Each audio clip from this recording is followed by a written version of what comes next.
Let's understand the pre and post increment operators in C sharp. So both are basically increment operators, but they behave slightly different in terms of when actually increment operation take place. So in post increment, the operator returns the original value first, followed by incrementing the values of I. So now look at the example. So here I have an integer variable I having value 5, and then I am doing the post increment using I++ and assigning the value of I into A, and then I'm printing the value of A and I.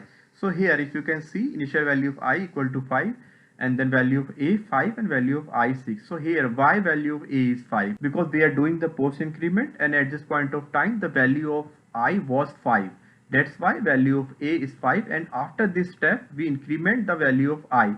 So that's why the value of I becomes 6.